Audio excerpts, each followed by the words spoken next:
I haven't heard anybody talk about dyspareunia amongst Muslim women because of how they were shamed when they were growing up.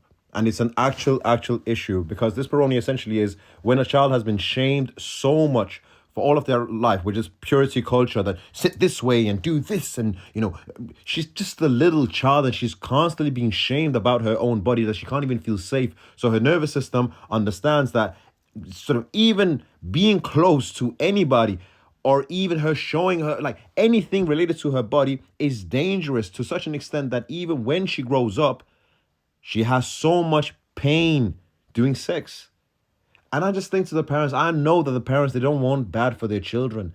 But you also have to understand that the nervous system, it doesn't forget.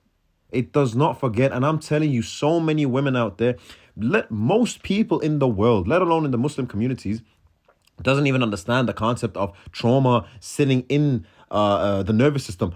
I'm sorry, but many Muslims, they even deny the whole concept of trauma, which is absolutely insane, right? It's absolutely insane. And I'm sorry, forgive me for saying this, but it's such indication of jahiliyat, of ignorance.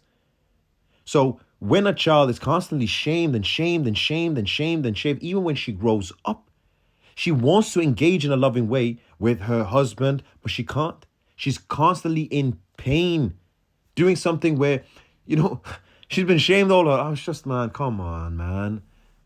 Other conditions as well, vaginismus, where the pelvic floor muscles, they stay so tight because of how she's been threatened and she's understood that her body is a sense of danger, is fitna for the rest of the world. And the parents, she's a little child, she doesn't understand any of this, man.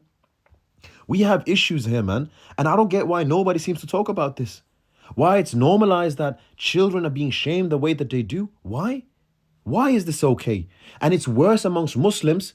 That it's definitely there with Christians, but with Muslims, in my experience and from what I'm reading and what I'm reading about, we have it the worst. Okay, Muslim communities absolutely have it the worst.